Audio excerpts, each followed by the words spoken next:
So without anything further, we'll move on to the first question.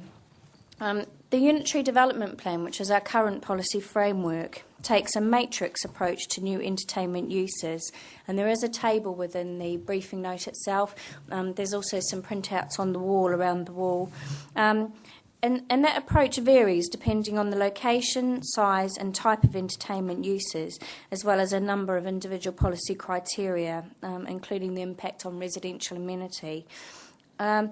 Should the Council continue with this matrix policy approach, differentiating between the stress areas, the central activity zone and elsewhere, and the size and type of entertainment uses proposed? Does anyone want to kick off with a view on that question, on our current approach and any changes you feel might be appropriate to it?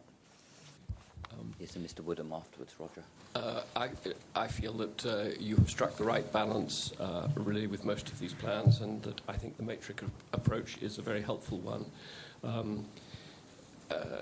Councillor Astaire talked about this question of balance, and tonight I'm here talking on behalf of a resident amenity group, but I'm also a restaurateur, and as far as I'm concerned, I think that the balance approach, the matrix approach, is the right one, and I personally don't think that the size thresholds need changing. Yeah, I was just going to ask precisely that. Thank you. Okay, Mr. Woodham. Bennett from the Soho Society, sorry. Brian Woodham from the St James Conservation Trust. We've had difficulties in the past where a particular application, we find that if we object to it, we're told by the City Council that because it's in the Central Activities Zone, it falls well within the remit of the Central Activities Zone, whereas if we were lucky and this particular premises was in the stress area, then it would have protection and maybe we would win our case.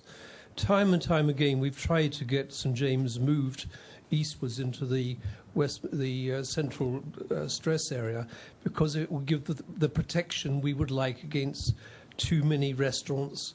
I can see the bristling of the licensing people now, the trade, but in an area where we have proved over 10 years there is an increase of A3 and now A4 uses in our particular area, which is fairly small. There's no real protection at the moment until maybe we become a policy area. No, thank you. I note that in terms of licensing, I personally, unless there's an evidence base that's presented to me, don't intend to increase the size of the stress area at all, because I think we're able to manage the stress area as we do because its size is limited and defined, and we find with the courts that's particularly effective in ensuring that those decisions we take on the back of the stress area policies are upheld. And there is a danger in increasing the size of the stress area that may not remain the case in licensing terms. David Shaw, the Crown Estate.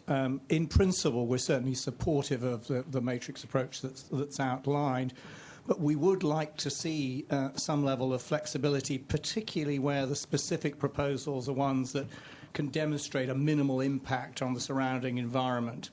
And that's shown as an encouragement in the draft core strategy to low-impact entertainment uses, which complement the shopping function of the West End.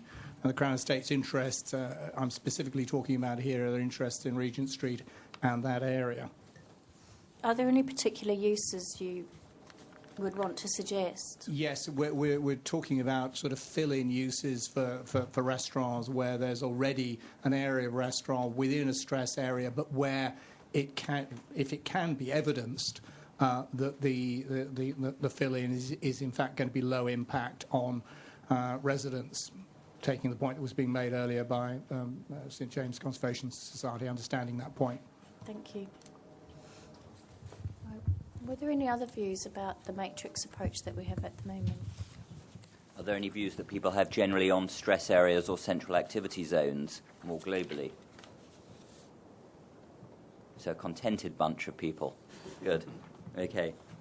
I mean, we've certainly had the view that that the size thresholds shouldn't be changed. Was there anybody who wanted to comment who felt that they should be changed or had a different view from what we've had from the last question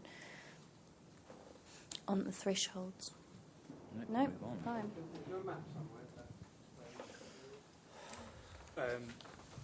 I'll come and talk to you in the break, or if anyone wants to see a map of those areas, I can certainly show them during the break.